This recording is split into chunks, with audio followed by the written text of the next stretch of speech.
राहून जाऊ द्या. खरं तर बंधूजन हो, लाचार मी लाचार तू लाचारांची फौज आहे. लाचार मी लाचार तू लाचारांची फौज आहे. अरे कोकिळेचा कंठ बसला म्हणून काही कावळ्यांची मौज आहे.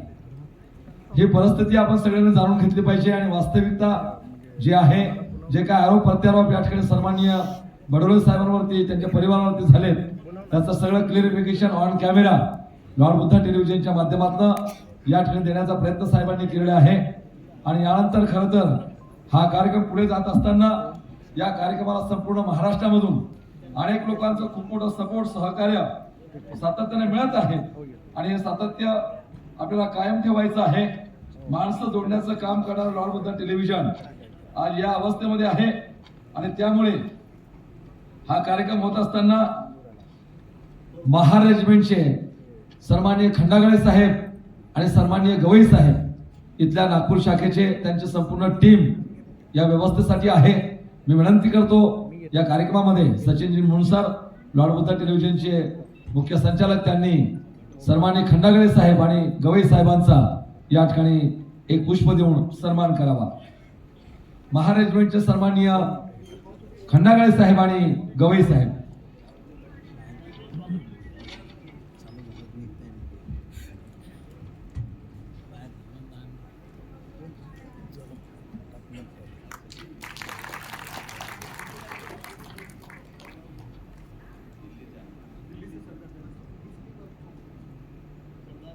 खरं तर या कार्यक्रमासाठी बघा, मीडिया आपला असलं की काय होतंय, दिल्लीवरला एक व्यक्तिमत्व या चिंतन परिषदेसाठी पोहोच. जोरदार टाळ्या होऊन जाते त्यांचं. आणि मी सर्वांना विनंती करतो, सचिन सरांना त्यांचा सन्मान या ठिकाणी राजकुमार बडोले फाउंडेशनच्या वतीने होतो आहे.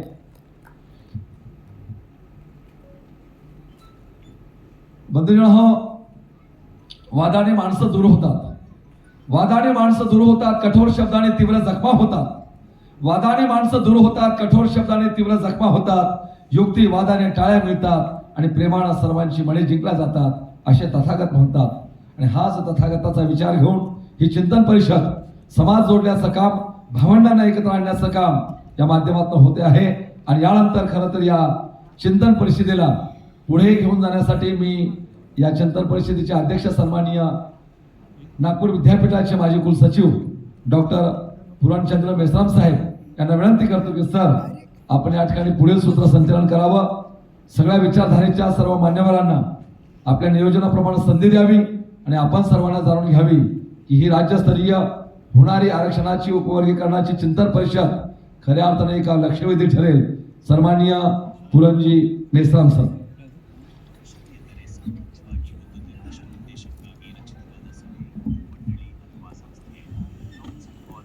सगळ्यांना जय भीम.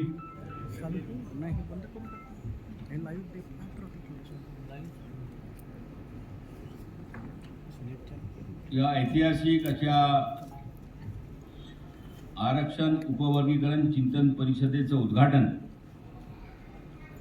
महाराष्ट्र राज्याचे माजी समाज कल्याण मंत्री आमदार राजकुमारजी बडोले यांच्या हस्ते झालेलं आहे.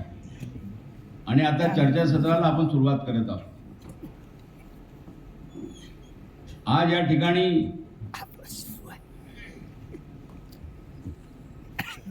संपूर्ण महाराष्ट्र राज्यामध्ये या उपवर्गीकरणाच्या प्रश्नावर, उपवर्गीकरणाच्या बाजूने आणि उपवर्गीकरणाच्या विरुद्ध बाजूने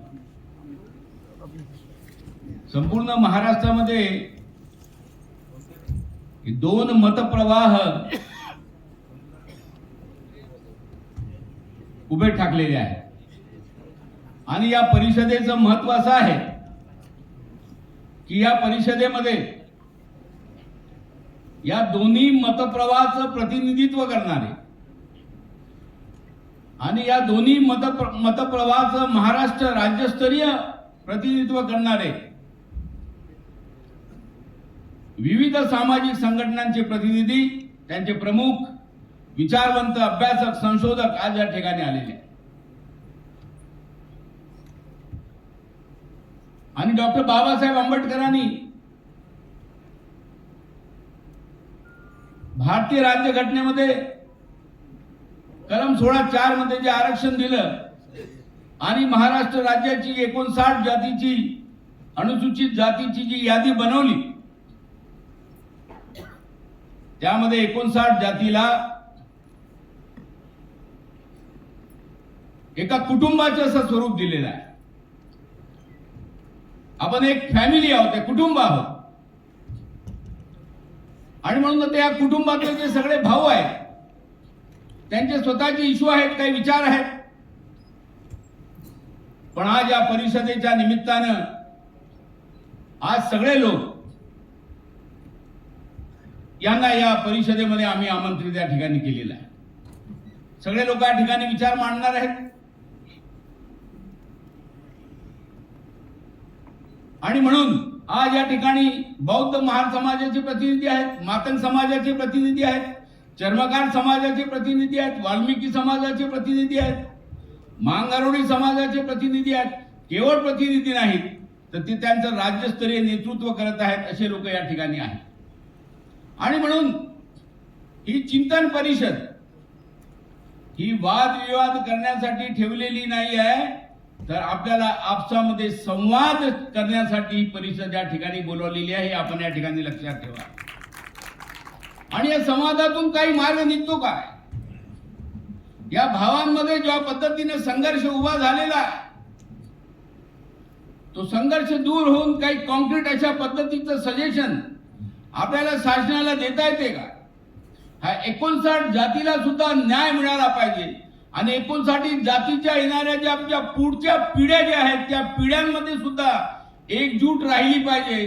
कारण पिढ्यामध्ये येणाऱ्या भविष्य काळामध्ये आपल्यावर कोणते आघात होतील हे काही आज आपण सांगू शकत नाही. परंतु आज जर ह्या पिढ्यांमध्ये जर आम्ही फूट पाडली तर येणाऱ्या भविष्य काळामध्ये ह्या पिढ्या ज्या दुभंगतील त्याला एकजूट जर आपण करणार नाही आणि आज जर विघटन केलं तर येणाऱ्या पिढ्यावर आपण अन्याय करतो की काय, ह्या सगळ्या समस्त बाबीचा आपल्याला सर्वंकष विचार या ठिकाणी करावा लागणार आहे.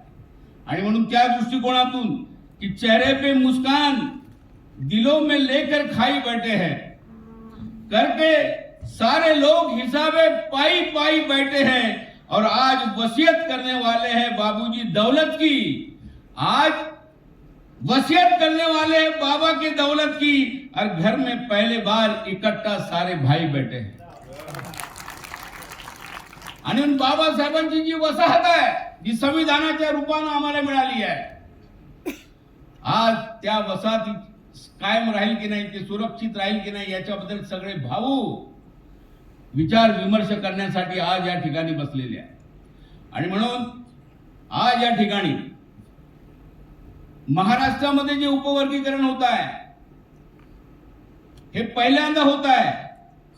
म्हणून हे जबाबदारीने झालं पाहिजे, हे विचारपूर्वक झाले पाहिजे, हे सायंटिफिक दृष्टीने झालं पाहिजे आणि ते करणं आवश्यक आहे की नाही याचाही विचार झाला पाहिजे.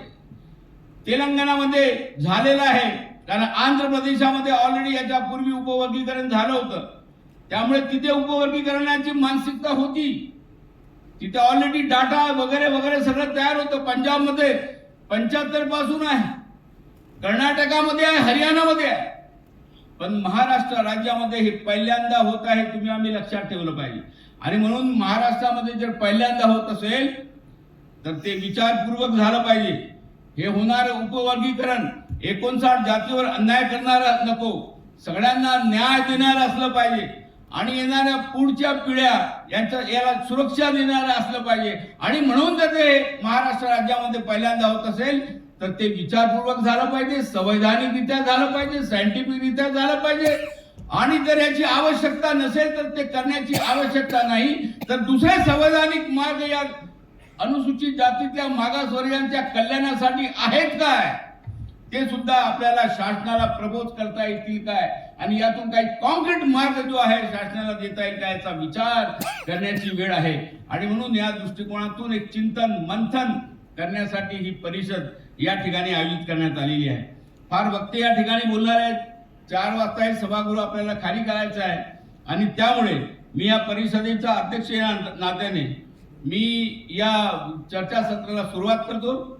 माझं अध्यक्ष भाषण मला जर वेळ शिल्लक राहिला तर मी नंतर करेल, परंतु जे वक्ते आपण या ठिकाणी बोलावलेले आहेत त्या सगळ्यांना मी विनंती करणार आहे की आता ह्या परिषदेला तसाही आता 1:30 वाजलेले आहेत, कमी वेळ म्हणजे 4 वाजता सभागृह खाली करायचं आहे. प्रत्येक वक्ता जवळपास 1-1, 1.5 तास 2-2 तास बोलणारा आहे. अभ्यासक आहे, अभ्यासू आहे, त्यांना वेळ नाही आहे तसा पाहिलं तर. परंतु जवळपास 10 वक्ते आपल्याला या ठिकाणी बोलवायचे आहेत. आणि म्हणून आपलं जे मनोगत आहे, सगळ्यांनी जे बेसिक मुद्दे आहेत ते बेसिक मुद्दे अगदी 15 मिनिटाच्या कालावधीमध्ये प्रत्येक वक्त्यांनी या ठिकाणी मांडायचे आहेत. कारण सगळे लोक मुंबई, अमरावती, चंद्रपूर, पुणे सगळीकडनं या ठिकाणी लोक आहेत आणि फार अभ्यासक असे लोक आहेत की एका वक्त्याला दिवसभर आपण ऐकावं अशा तोडीचे वक्ते आहेत. परंतु माझी हात जोडून विनंती आहे की वेळ कमी असल्यामुळे आपण सगळ्यांनी या ठिकाणी 15 मिनिटांमध्ये आपलं मनोगत जे आहे, बेसिक मुद्दे जे आहेत या आपल्या विषयाचे, हे बेसिक मुद्दे जे आपल्याला या ठिकाणी मांडायचे आहेत. तर मी सगळ्या वक्त्यांना या ठिकाणी विनंती करेल की आपण या ठिकाणी आपलं जे मनोगत आहे हे मनोगत आपण अगदी 15 मिनिटाच्या कालावधीमध्ये या ठिकाणी मांडायचं आहे. तर मी अगोदर या ठिकाणी मांगारोडी समाजाचे जे नेते आहेत, नागेश मानकर, आपण बोलणार तर आपण सुद्धा एक 5 ते 10 मिनिटांमध्ये या ठिकाणी आपल्या समाजाची भूमिका आपल्याला मांडायची आहे. नंतर मी दुसऱ्या वक्त्यांचं या ठिकाणी नाव घेतो.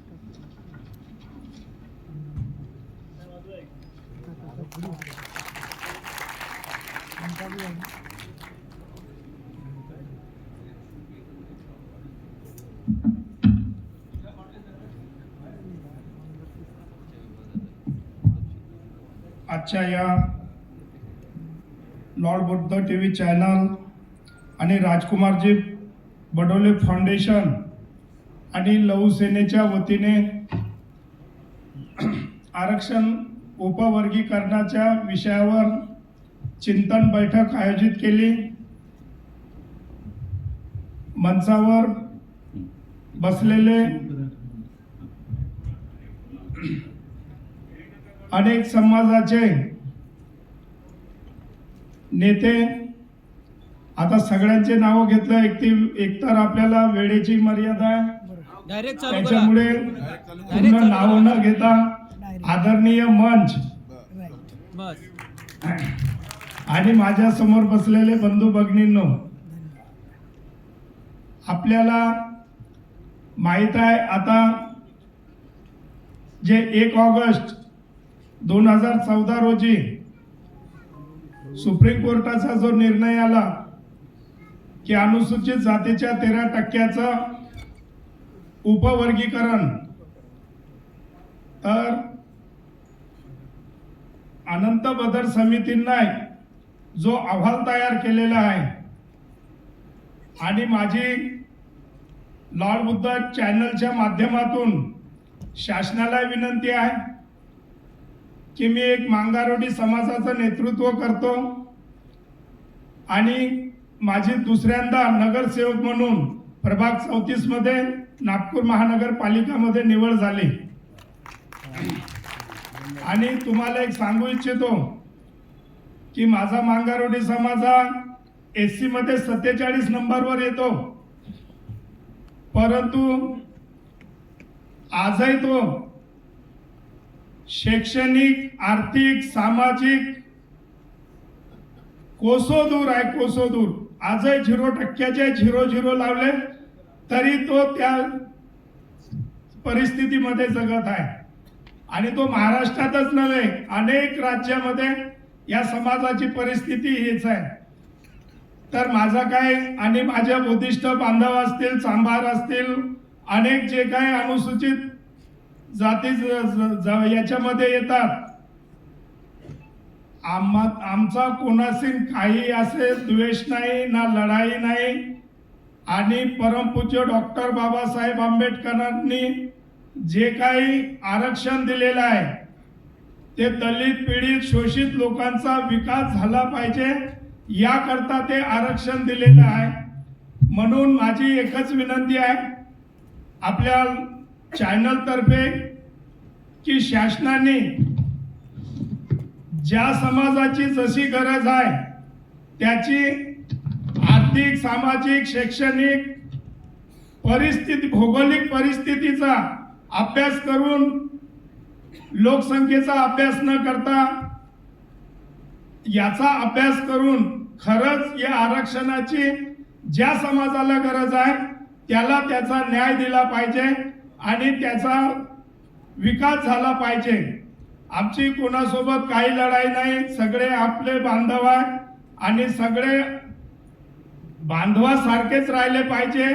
कुठे आपल्या मनात द्वेष न बाळगता आपण सगळे एकत्रितच राहिलो पाहिजे. आमची सगळ्यांची एकच इच्छा आहे.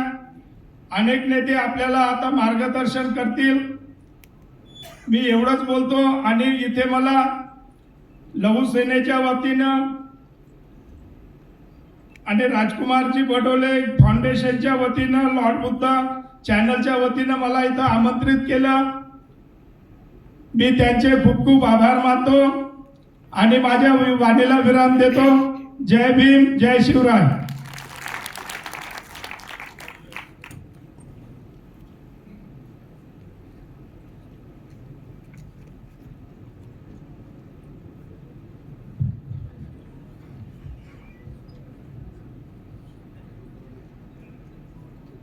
तर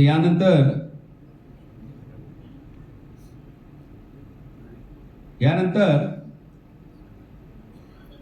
राष्ट्रीय चर्मकार महासंघाचे जे उपाध्यक्ष आहेत, अकोल्यावरून आलेले आहेत, डॉक्टर गणेश बोरकरजी. हा 59 जातींमध्ये फार महत्त्वाचा समाज घटक आहे आणि या चर्मकार समाजाची उपवर्गीकरणाच्या संदर्भामध्ये काय भूमिका आहे हे यांनी या ठिकाणी मांडावी अशी मी त्यांना विनंती करतो.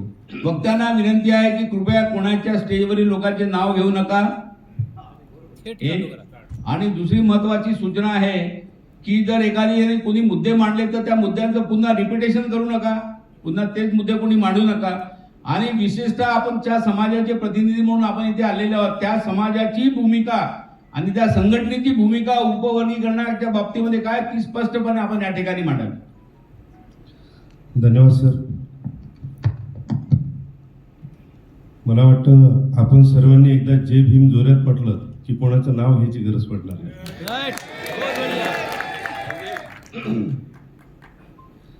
आयोजकांचे या ठिकाणी आभार मानतो आणि वेळेचं महत्त्व लक्षात घेता आपण तात्काळ त्या विषयाला हात घातला पाहिजे.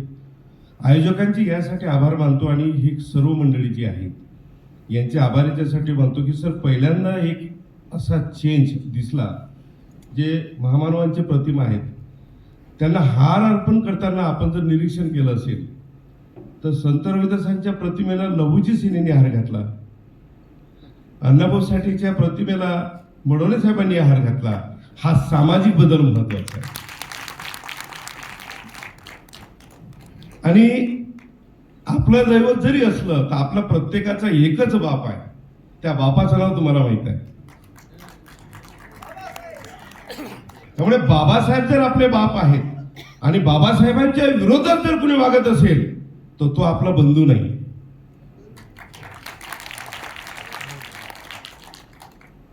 काय झालं, एक उदाहरण घडलं आणि ते तुम्हाला सांगितलं पाहिजे. बाबासाहेब उभे राहिलेत आणि त्यांना पाडण्यासाठी चर्मकार समाजाच्या माणसाला उमेदवारी देण्यात आली. आणि आश्चर्य असं की चर्मकार समाजाचा व्यक्ती निवडून आला. बाबासाहेबांच्या बौद्धिक तुलनेत 0.01% तो होता आणि तो बाबासाहेबांना भेटायला गेला. बाबासाहेबांनी विचारलं आता काय करणार. त्यांनी सांगितलं बाबासाहेब ज्या पक्षांनी मला उमेदवारी दिली त्या नेत्याच्या म्हणण्यानुसार मी काम करणार. बाबासाहेब त्या दिवशी ढसाढसा रडले. बाबासाहेब म्हणाले मित्र हेच तू गुलामगिरी नको आहे ना, तू तुझ्या विचाराने वाग. आणि ज्यांनी चर्मकार समाजाच्या माणसाला निवडून आणलं त्यांना हेच अपेक्षित होतं की यांनी गुलामासारखं वागावं आणि म्हणून बाबासाहेबांना त्या निवडणुकीत हरवलं. माझं असं म्हणणं आहे की उपवर्गीकरण हवं हे कोणी म्हटलं, कोणी बघितलं, सरकार. आणि अहवाल येऊ द्या मग आपण त्याच्यावर बोलू, आपण टिकणार नाही. मुळात उपवर्गीकरण नकोच आहे कारण त्यामागे मनुवादी विचारांचं एक कट कारस्थान आहे की हे जर संघटित राहिले तर आपलं काय. कारण हे काही खऱ्याचे भक्त नाहीये, हे बाबासाहेबांचे भक्त आहे. म्हणून त्यांना भीती वाटते. आणि माफ करा सर, चित्र असं आहे की गेल्या 2 दशकामध्ये या शाहू फुले आंबेडकर विचाराच्या महाराष्ट्रात मराठा समाजाचं संघटन तोडलं, ओबीसी मराठा वाद निर्माण केले आणि आता आपला नंबर लावला.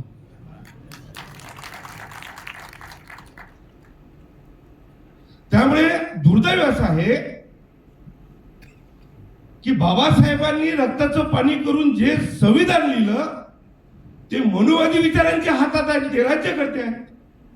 त्यामुळे ते त्याच पद्धतीने वापर करणार आहेत. आणि या चळवळीला जे लोक पुढे नेतील त्याच्यापैकी आदरणीय बडो साहेबांचं कौतुक केलं पाहिजे. टाळ्या वाजवा की वाघाचं काळीज आहे या माणसाकडे की ज्यांनी हे डेअरिंग केलं की या विषयावर परिसंवाद घेतला.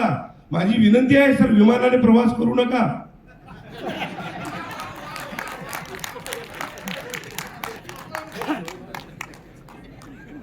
बाबासाहेब आंबेडकरांनी सांगितलं की धम्माला पाळणारा व्यक्ती हा दारिद्र्यात जगूच शकत नाही.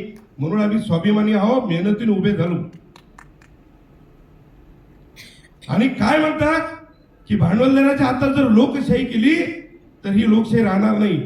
म्हणून लॉर्ड बुद्ध चॅनलचा आभार कशासाठी आहे की जे भांडवलदार आहेत ते आमचा आवाज दाबून टाकतात आणि लॉर्ड बुद्धांनी आमचा आवाज पुन्हा तुमच्यापर्यंत पोहोचवला. म्हणून लॉर्ड बुद्धाला तसंही विसरता येणार नाही आणि तसंही विसरता येणार नाही. म्हणून प्रत्येकाला विनंती आहे की लॉर्ड बुद्ध प्रत्येक घरात गेला पाहिजे आणि तो प्रत्येकाच्या मनातही उतरला पाहिजे. मला माझ्या शेजारी बसलेल्या माझ्या मित्रांनी विचारलं, सर तुमची भूमिका काय असणार आहे, विरोधात की समर्थनार्थ. माझ्या मनात प्रश्न आला की तुमचा बाप कोण आहे. तुम्हाला 2 पर्याय आहेत, 1 की 2. माझा एकच बाप आहे आणि माझं एकच मत आहे की आमचं एकच कुटुंब आहे आणि एकच कुटुंब राहणार आहे. याच्यात कधीही फुटाफाट होणार नाही आणि ते फुटाफाट व्हावी म्हणूनच हे कटक कारस्थान आहे. ही गोष्ट लक्षात घेतली पाहिजे. त्याचं कारण आहे, न्याय यंत्रणा कोणाच्या हातात आहे, राज्यकर्ते कोण आहे. अहो कालचीच घटना आहे सर, एका व्यक्तीला जेलात टाकलं आणि कोर्टामध्ये सबमिशन दिलं की पोलिसांच्या नजर चुकीने हा गुन्हा दाखल झाला. याच्यापेक्षा मोठा विरोध कुठला असणार आहे. नजर चुकीने गुन्हा दाखल झालाय. म्हणण्याचं तात्पर्य असं आहे की आताचे राज्यकर्ते हे काही करू शकतात पण त्या निळ्या वादळाला ते घाबरतात आणि म्हणून ते वेगवेगळा रंग निर्माण करण्याचा प्रयत्न करतात. आणि या रंगामध्ये चर्मकार समाजाचा रंग हा सदैव निळाच असणार आहे ही ठाम भूमिका आपली आहे. महाराष्ट्र चर्मकार महासंघाचे अध्यक्ष माननीय बबनरावजी घोलप हे कोणत्या पक्षात आहे मी सांगणार नाही, पण ठाम भूमिका घेतली की या समाजाचं जे काही आहे ते फक्त आणि फक्त विरोध नाही, आम्हाला नकोच आहे. मग विरोध करण्याचा प्रश्न काय. कारण की देणारा आणि करणाऱ्या व्यक्तीची नियत समजली आम्हाला आमच्या बापापासून वेगळा करण्याचा प्रयत्न करतात. हे कदापि होऊ देणार नाही महाराष्ट्रात. मित्रांनो माफ करा पण थोडे 2 मिनिटं मी वेळ घेईल कारण की चर्मकार समाजाबद्दल फारच गैरसमज निर्माण झालेला आहे. संत शिरोमणी संत रविदासांची जर आम्ही प्रतिमा पाहिली तर आम्हाला असं वाटतं ते स्वामी समर्थ आहे. पण लक्षात घ्या प्रसंग तुम्हाला ऐकवतो म्हणजे लक्षात येईल. हा खालच्या धर्माचा माणूस आहे म्हणून याला आमच्यासारखा उपदेश करता येणार नाही महाराज. त्याला आमच्यासारख्या वाडा गंध लावता येईल नाही महाराज. आणि मग महाराजांची पेशी झाली. महाराजांच्या संत रविदासांना घेऊन गेले दरबारात की हा खालच्या दर्जाचा माणूस आमच्यासारखा कसा का राहतो. मग संत रविदासांनी सांगितलं तू भी चमडे का मैं भी चमडे का. द अनटचेबल ग्रंथ डॉक्टर बाबासाहेब आंबेडकरांनी संत रविदासाला समर्पित केला. 650 वर्षापूर्वी सामाजिक समतेचं बीज संत रविदासांनी रोवलं, हे लक्षात घ्या. आणि त्यानंतर काय, पूर्वजन्मीचे चर्मकार हे हिंदू नाहीच, किंबहुना संत रविदास सुद्धा हिंदू नाहीत, ही गोष्ट लक्षात घ्या. त्यामुळे आम्हाला धर्मांतर करण्याचा प्रश्नच येत नाही. पण दलित हिंदूच्या संस्कारामध्ये राहू राहू राहू राहू आम्ही खराच्या दरबारात जायला लागलो. इथपर्यंत आमचा प्रगती झाली. आणि नशिबानं आपण तथागतांच्या आणि बाबासाहेबांच्या संस्काराला मानणारे आमची एकी मायमाऊली खराच्या दरबारात गेली. मग हे कशाचं आहे? बेगमपुरा नावाची कन्सेप्ट संत रविदासांनी मांडली होती 650 वर्षापूर्वी. बेगमपुरा, ज्या किसको गम ना हो, महिलांना सन्मान, सर्वांना सर्व अधिकार, जाती व्यवस्था नाही. 650 वर्षापूर्वी वाराणसीच्या पंडितांना मात देऊन त्यांनी ही संकल्पना उभी केली. डॉक्टर बाबासाहेब आंबेडकरांनी आज आम्हाला लिखित अधिकार देऊन त्या संकल्पनेप्रमाणे सन्मानाने जगण्याचा अधिकार दिला. त्यामुळे माझा बापच बाबासाहेब आंबेडकर असणार. हे प्रतिबिंब आहे.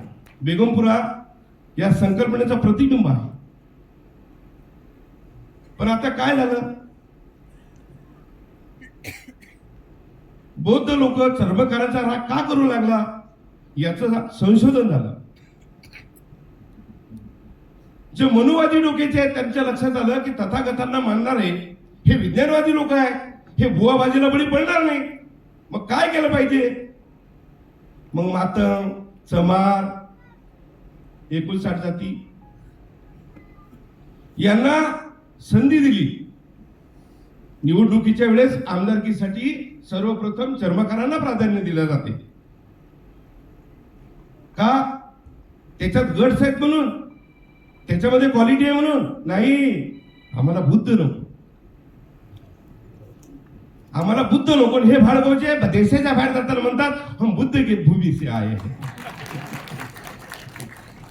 त्याला विचित्र परिस्थिती आहे. या देशात बुद्ध नको, बाहेर गेला की बुद्ध की भूमी से आए हैं. आणि जे बुद्ध गयाला आमचं धर्मस्थळ आहे त्याच्यात आम्ही नाही. अरे बाबा, तू तुझा धर्म पाळणं एवढा चांगला आहे तर नाही, तिथं आम्ही नाहीये.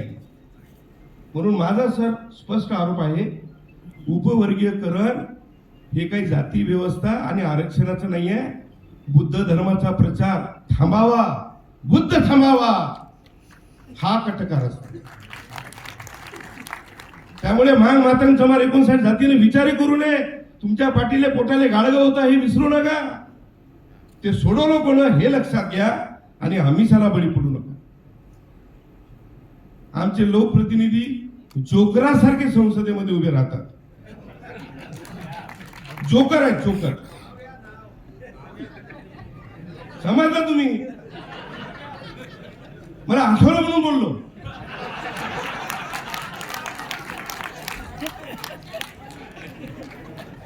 बाबासाहेबांना असे जोकर उभे करायचे नाही, ते लक्षात घ्या. पण सत्तेच्या लालसेपोटी मनोवध्यांचे पाय छाटणारे हे लोक आहेत. म्हणून माझी विनंती आहे की जेव्हा निवडणूक येते ना बंधूंनो, तेव्हा कोणी कितीही काही आमिष दाखवले तर माफ करा, पण बडोले साहेबांसारख्या व्यक्तीला स्वतःच्या खर्चानं निवडून आणलं पाहिजे, हे शपथ आज आपण घेतली. हे सामाजिक संरक्षण देणं गरजेचं आहे. पण ते इलेक्शनच्या वेळेस आपले डोके वेगळे होतात. आम्ही इलेक्शनच्या आधी चमार असतो आणि इलेक्शनच्या वेळेस आम्ही हिंदू होतो. इलेक्शनच्या आधी आम्ही चमार आहोत आणि इलेक्शनच्या वेळेस आम्ही हिंदू होतो आणि त्याच्यानंतर आम्ही दलित हिंदू होतो.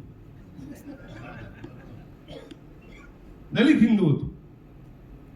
म्हणून जनगणनेचा जो फॉर्म आहे ते भरताना माझं या माध्यमातून आव्हान आहे समस्त चर्मकार बंधूंना, जर तुम्हाला लाज नशील वाटत तर धर्म बुद्ध लिहा.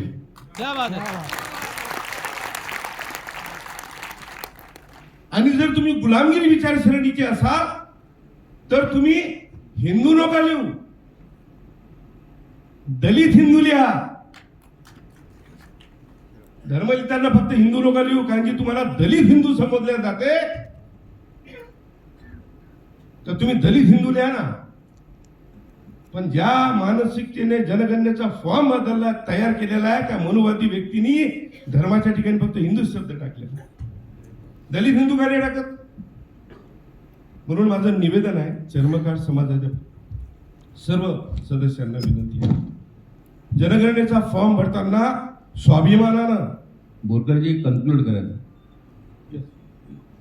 स्वाभिमानानं आपण बौद्ध हाच धर्म लिहिला पाहिजे. जात सांभाळलेली तरी ऑब्जेक्शन नाहीये, या काही फरक नाही पडत.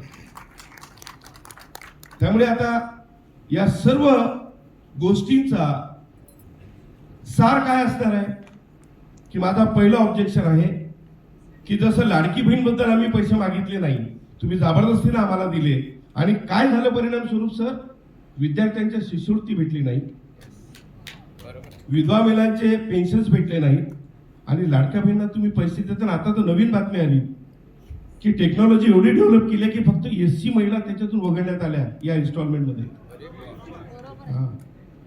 आपल्याला आर्थिक दारिद्र्य कसं निर्माण याचं हे कटकारस्थान आहे.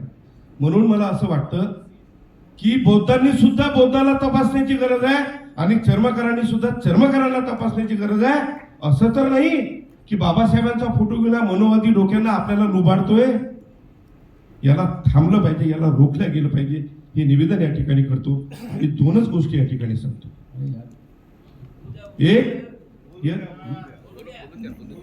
मला त्यांच्याकडून सूचना आली त्यामुळे मी थांबलो. ठीक आहे मित्रांनो, सर्वांचा सन्मान ठेवतो, कारण की अनेक लोक बोलणारे आहेत. मी तुमच्या सर्वांचा सन्मान ठेवतो आणि तुमच्या माध्यमातून, लॉर्ड बुद्धाच्या माध्यमातून असंख्य लोक हे ऐकतायत. पण हे स्पष्ट विचार आहेत, याच्यात कुठलाही दुबळेपणा नाही, हे तुम्हाला स्पष्ट सांगतो. पण माझा दुसरा एक विचार आहे की तथाकथांच्या विचारांना रोखण्यात त्यांना काय वाटतं, काय भीती वाटते. आणि मला स्वाभिमानाने जे विडंबना वाटतं, कारण की तथाकथांनी बाबा सांगितलेल्या विचारामध्ये उवाबाजी नाही आहे, विज्ञानवाद आहे, आणि हे जग विज्ञानवादावर चालतं. आणि 650 वर्षापूर्वी संत रविदासांनी वास्तविकता आणि विज्ञानवाद सांगितलेला आहे. त्यामुळे बौद्ध धर्मीय लोकांना विनंती आहे की एखादा चर्मकार असला आणि तो हिंदू संस्कृतीमध्ये जर जास्त वावरत असेल तर त्याचा रोष किंवा त्याचा राग नका. त्याचं कारण आहे त्या संस्कारात तो वाढलेला आहे. त्याला थोडं बाहेर काढण्यासाठी, त्याला बाहेर काढण्यासाठी एकदा बुद्ध विहारात घेऊन जावं, घेऊन जा त्याला बुद्ध विहारात, आणि बुद्ध विहारामध्ये संत रविदासांची प्रतिमा आणि मूर्ती लावा. कारण काय झालं, ठिकाण चुकलेलं आहे. ते मंदिरात बसल्यामुळे आरत्या म्हणून राहिले. संत रविदास बुद्ध विहारात पाहिजे, UP बिहारमध्ये बुद्ध विहारात आहे. हे ठिकाण आपण बदललं पाहिजे. मित्रांनो, अनेक गोष्टी बोलायच्या आहेत, पण आता कुठेतरी थांबलं पाहिजे.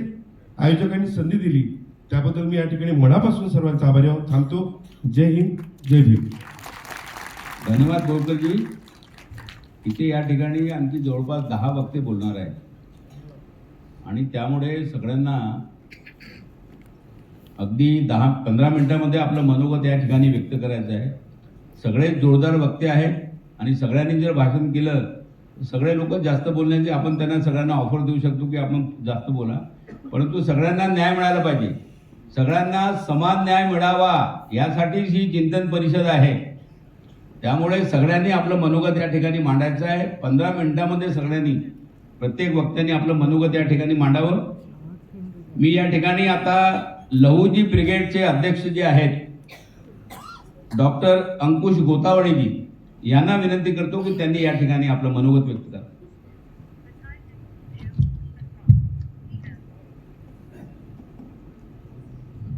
विचारपीठावर उपस्थित सन्माननीय कार्यक्रमाचे अध्यक्ष, त्याचबरोबर कार्यक्रमाचे उद्घाटक सन्माननीय बडोले साहेब आणि विचारपीठावर उपस्थित सर्व मान्यवर, सर्वांना जय भीम, जय लवजी, जय रविदास.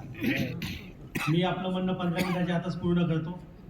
खरं तर चंद्रपूरच्या डिबेटमध्ये लॉर्ड बुद्धा चॅनलने एक अतिशय चांगला उपक्रम घेऊन लोकशाहीमध्ये प्रत्येकाच्या दोन बाजू असल्या पाहिजे. आणि मी लोकशाहीवर अपार प्रेम करणारा माणूस असल्यामुळं ज्या ज्या लोकांनी उपवर्गीकरणाला विरोध म्हणून भूमिका मांडली असेल त्यांच्याकडून मला काहीतरी शिकायला मिळालं असं मी त्याचं समर्थन करतो. आणि विचार एकच बाजू जर कोणी मांडत गेलं तर दुसरी बाजू असू शकते, या बाजूपासून आपण दूर जाऊ आणि परिपक्वता आणि होणारा कायदा हा मजबूत होणारा नाही. आणि डॉक्टर बाबासाहेब आंबेडकरांनी जी आपल्याला लोकशाहीच्या माध्यमातून तत्व दिली आहेत त्या तत्वामध्ये दोन्ही बाजू मानणाऱ्या लोकांचा सन्मान महाराष्ट्राच्या लोकांनी केला पाहिजे, यासाठी मी सर्वांना विनंती करतो. आणि आरक्षणाचं उपरीकरण झालं पाहिजे की नाही झालं पाहिजे याबाबतची जी भूमिका आहे, आजच्या कार्यक्रमाच्या उद्घाटक आणि वक्त्यांनी सुरुवातीला सांगून टाकलं की वर्गीकरण झालं पाहिजे, फक्त ते कशा पद्धतीने झालं पाहिजे याच्यावर चिंतन झालं पाहिजे. आणि त्याच्यामुळं आरक्षणाच्या उपरीकरणाचं समर्थन आतापर्यंत जी लोक करत नव्हती ती पर्यायानं आता करायला लागली, कारण काय या चळवळीचं महत्व, उपरीकरणाची गरज हे त्यांच्या लक्षात हळूहळू यायला लागली आहे. आणि याच्यासाठी सामाजिक चळवळीत काम करणाऱ्या लोकांचं योगदान फार मोठं आहे, त्यांचा लढा हा प्रामाणिक आहे. आणि हेच 2-3 तथ्य मी मांडणार आहे, कारण आकडेवारी जर मी मांडत बसलो तर मला 2 तासही कमी पडतील. आणि इथं बसलेला प्रत्येक माणूस सरांनी सांगितल्याप्रमाणे कमीत कमी 1 ते 1.5 तास या विषयावर चांगल्या पद्धतीनं बोलू शकतो. मी एक विषय मांडला होता चंद्रपूरच्या डिबेटमध्ये, एक गुन्हेगारी जमाती कायद्याबद्दलची एक भूमिका मांडली होती. त्याच्यानंतर अनेकांचे प्रश्नचिन्ह निर्माण झाले होते. तर मी डॉक्टर प्राध्यापक संदेश वाघ सर यांचे विशेष आभार मानतो की तो विषय जो मांडला होता ते इतिहासाचे प्राध्यापक असल्यामुळं तंतोतंत आणि तीच भूमिका त्यांनी गुन्हेगारी जमाती कायद्यामुळं बद्दल मांडली होती. त्याच्यामुळं मी मांडलेली भूमिका अधिकृत झाली असं मी समजतो. कारण का मी सांगितलं होतं की महाराष्ट्रातल्या मातंग समाजाला तो कायदा लागू होता, इतर लोकांना नव्हता, मांगारोडी वगळता. आणि मुंबई स्टेटची सर्व परिस्थिती त्या ह्याच्यामध्ये मांडलेली होती. म्हणून आरक्षणाचं उपयोगाचं समर्थन करीत असताना जे काही कायदे बनलेले आहेत आणि या उपयोगाची चळवळीच्या मूल गाभा आहे, आपण आता थोडक्यामध्ये सांगतो की 1975 साली पंजाब सरकारने याच्यामध्ये उपयोगीकरण केलं होतं आणि तत्कालीन परिस्थिती मांडणी. त्याच्यानंतरचा जो हरियाणा स्टेट आहे, हरियाणा स्टेटमध्ये जे गुरमन सिंग अहवाल आहे त्याच्यानुसार तिथे उपयोगीकरण झालं होतं. मग याच्या समाजामध्ये आक्रोश का निर्माण झाला, आरक्षण असताना आक्रोश का? एक छोटंसं उदाहरण देतो या अनुषंगानं. आंध्र प्रदेशमध्ये विशाखापट्टणम येथे आंध्र विद्यापीठ आहे. तिथं मल्लीपुडी नागेश्वर नावाचा एक त्या विद्यापीठामध्ये काम करणारा कर्मचारी होता आणि त्यांनी विद्यापीठामध्ये अस्तित्वात असलेल्या सर्व पदांचा आढावा घेतल्याच्या नंतर विद्यापीठामध्ये आमचे कुलसचिव इथं बसलेले आहेत, त्यांना माहिती आहे की किती पदं असतात, त्याच्यामध्ये